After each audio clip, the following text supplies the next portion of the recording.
परशुराम, देखो, भगवान परशुराम आ गए। बहुत क्रोध में लगते हैं। क्या वो फिर क्षत्रियों का वध करेंगे? नहीं नहीं, उन्होंने इंद्र को वचन दिया है कि वो अब कभी भी क्षत्रियों पर शस्त्र नहीं उठाएंगे। चलो उनको नमस्कार करें, नहीं तो वो नाराज हो जाएंगे। चलो। मैं उग्रसेन का बेटा चित्रसेन भगवान परशुराम को प्रणाम करता हूँ। मैं राजा बुद्धसेन आपको प्रणाम करता हूँ। मैं राजा देवदत्त का पुत्र सोमदत्त आपके चरणों में प्रणाम करता हूँ।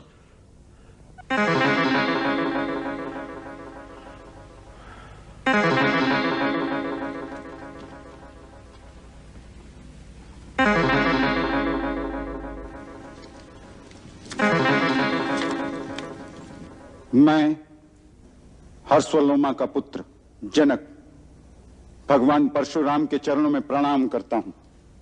कल्याण हो।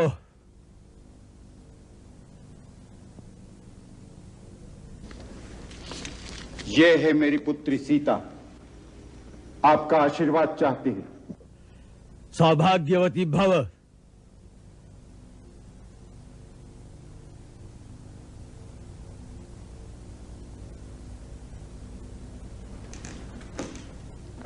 प्रभु, मिथिला में आपका स्वागत। कल्याणास्तु। अभिनंदन है हे जामदग्ने। नमस्तुभ्यं ब्रह्म ऋषि। वत्स, आगे आओ, भगवान परशुराम की चरण वंदना करो।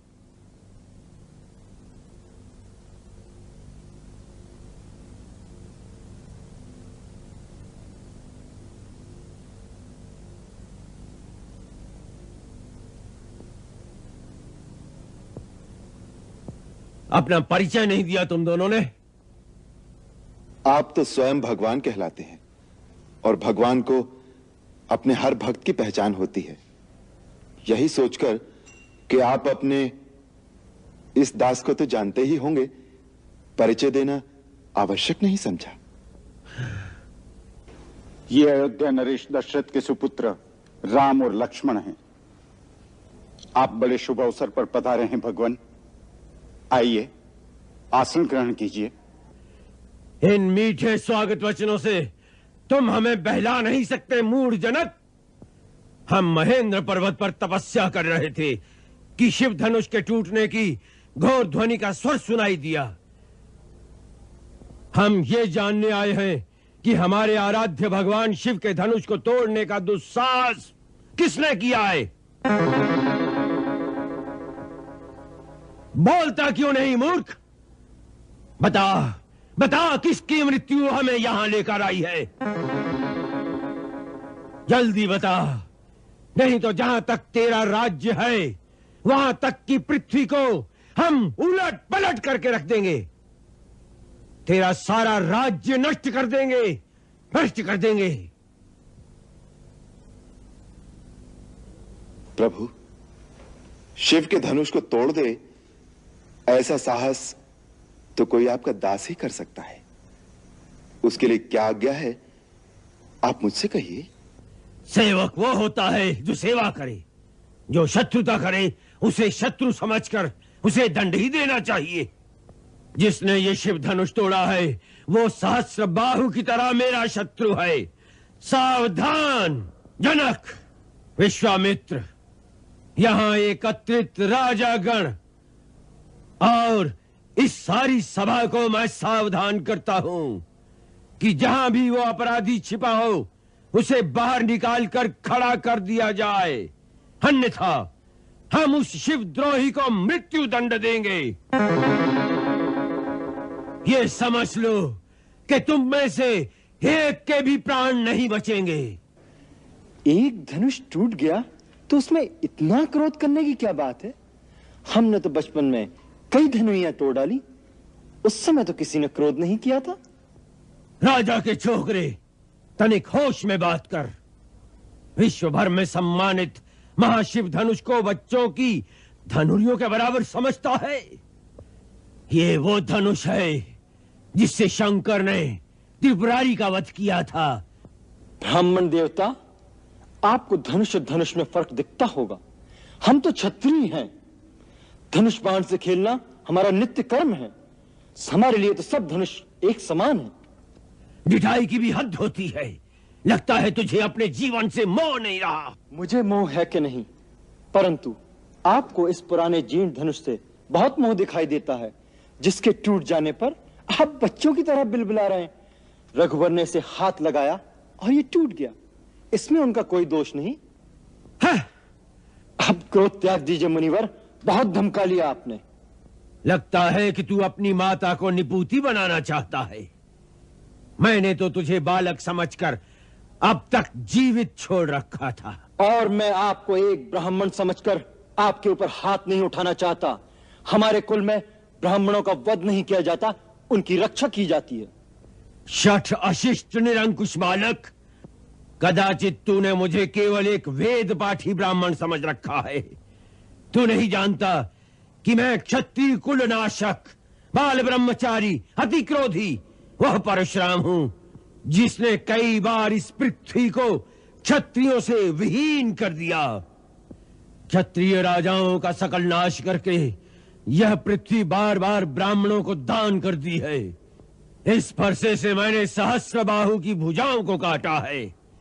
इसी फरसे से मैंने बार बार क्षत्रियों का लहू पिया है, और आज तुम्हारे लहू से इस फरसे की प्यास बुझाई जाएगी। आप बार बार मुझे डरा रहे हैं, तो ऐसा लगता है जैसे एक बालक फूंक मारकर पर्वत उड़ाने की चेष्टा कर रहा हो। ब्राह्मण देवता, जो वीर होते हैं वो अधिक बातें नहीं करते, वार करते हैं। ये कायर पुरुषों की निशानी है कि युद्ध करने की बजाय वो अपनी शान में बड़ी बड़ी बातें बघाड़ने लगते हैं। विश्वामित्र, यदि इस उद्दंड बालक की रक्षा चाहते हो तो इसे हमारी आंखों से दूर ले जाओ। आप आंखें बंद कर लीजिए प्रभु, मैं दिखाई नहीं दूंगा। विश्वामित्र, इसे हमारे क्रोध और पराक्रम की शक्ति बताओ। अपनी गुण गाथा आप स्वयं इतनी अच्छी सुना लेते हैं कि दूसरे की आवश्यकता ही नहीं। अभी तक अपनी महान गाथा गाते गाते दिन नहीं भरा हो तो सुना लीजिए कि किस तरह आपने एक कर्तव्य वीर कुमार के दोष पर क्रोध में आकर लाखों निर्दोष क्षत्रियों को संहार कर दिया। पिता का ऋण कैसे चुकाया, माता का गला इस फरसे से कैसे काट दिया। सुनाइए सुनाइए अपने महान कार्यों की पूर्ण कथा। बस बहुत हो गया, अब कोई मुझे दोष न देना। ये बालक अब निश्चय ही मरणहार है। आश्चर्य है कि मेरे कुठार के सामने आकर भी अब तक जीवित कैसे रहा। ये मुझे भी आश्चर्य है कि मेरे देवतुल भैया को मृत्युदंड देने की बात कोई मेरे सामने करे और वह मेरे बाणों से अब तक बचा रहे। लक्ष्मण,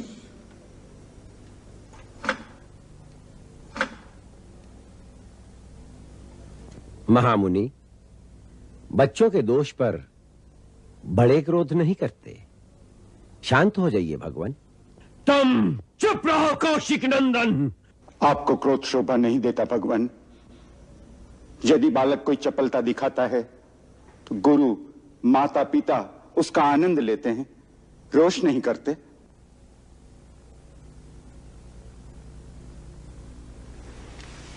भगवान, आप तो सहज सुजान हैं।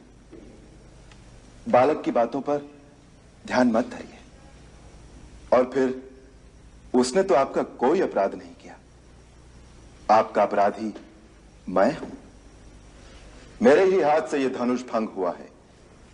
यदि दंड देना है तो मुझे दीजिए।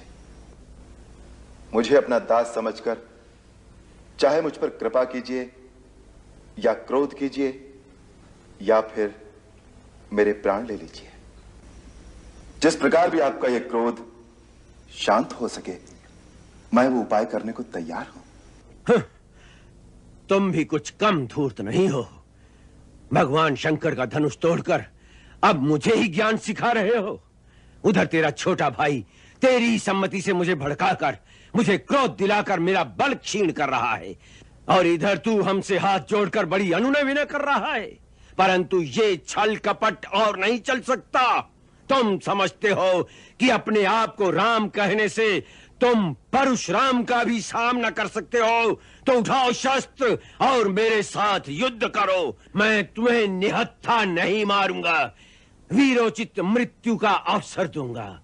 और युद्ध नहीं करोगे तो भाई समेत तुम्हें अभी मार डालूंगा। प्रभु, यदि रण में हमें कोई ललकारे तो क्षत्रिय धर्म के अनुसार हम उससे अवश्य लड़ेंगे, चाहे वह स्वयं काल ही क्यों ना हो। परंतु हम रघुवंशियों का यह भी धर्म है कि हम गौ, ब्राह्मण और स्त्री पर हाथ नहीं उठाते। ब्राह्मण हमारे लिए सदा पूजनीय है और उनकी सेवा करना हमारा परम धर्म है। सो प्रभु और सेवक के बीच युद्ध कैसे हो सकता है? आपकी और हमारी बराबरी कैसे हो सकती है? भगवान, मेरा तो छोटा सा नाम है राम, परंतु आपका परशु समेत परशुराम। आपने अपने राम को अभी तक नहीं पहचाना, परंतु मैं तो आपकी प्रभुता को जानता हूं। आपसे हारने में भी मेरी जीत है। विप्रवंश की असप्रभुताई अभय हो ही जो तुम्हें डराई।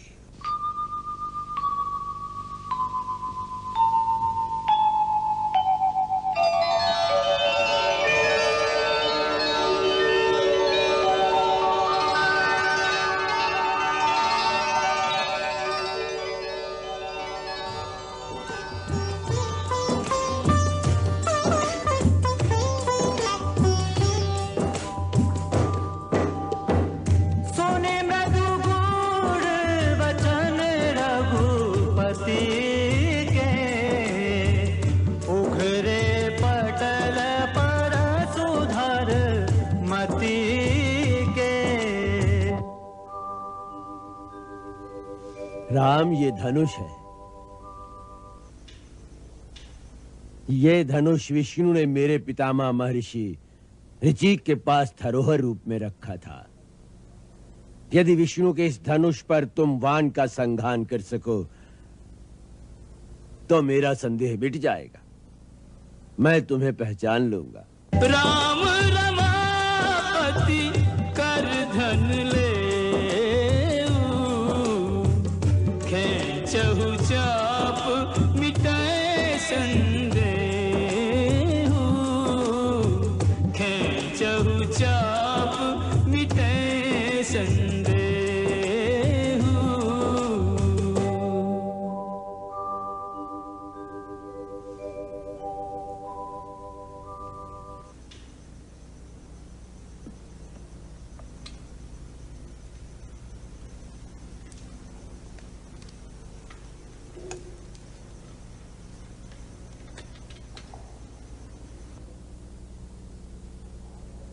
रघुनंदन, आप जानते हैं कि यह दिव्य वैष्णव बाण कभी खाली नहीं जाता, परंतु एक तो आप ब्राह्मण हैं और दूसरे गुरु विश्वामित्र की बहन के पौत्र हैं। इसलिए मैं यह अमोघ बाण आप पर नहीं छोड़ सकता। अब आप बताइए कि मैं किसे नष्ट करूं? आपके पास मन की गति से सर्वत्र आने जाने की जो शक्ति है उसे, या आपने अपने तपोबल से जो पुण्य लोक अर्जित किए हैं उनका नाश करो। हे रघुनंदन, मेरी आवागमन की शक्ति का नाश न कीजिए, क्योंकि मैंने जब अपने गुरु कश्यप जी को ये सारी पृथ्वी दान की थी तो उन्होंने मुझे कहा था कि अब तुम मेरे राज्य में नहीं रह सकते। तब से मैं कभी भी पृथ्वी पर रात्रि में विश्राम नहीं करता। मुझे रात को महेंद्र पर्वत पर जाने के लिए उस शक्ति की परम आवश्यकता है, परंतु आप इस अमोघ बाण से हमारे पुण्य लोकों का नाश कर दीजिए, जिसके साथ नाश हो जाएगी हमारी कीर्ति, हमारा अहंकार और अहंकार जनित हमारा क्रोध। राम, इसे पूर्व दिशा में छोड़ दो।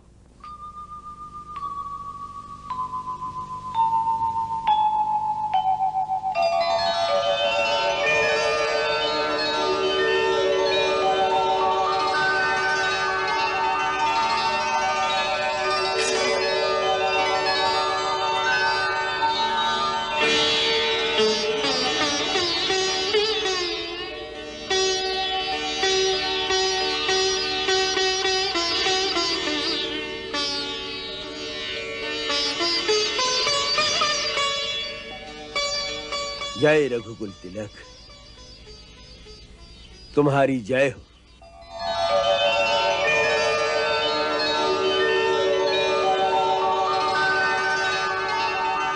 जनक, तुम्हारे कई जन्मों के पुण्य से श्री राम तुम्हारे धाम में आए हैं और राम का यह संयोग स्वयं ब्रह्मा ने भगवान शिवजी के आशीर्वाद से ही निश्चित किया है।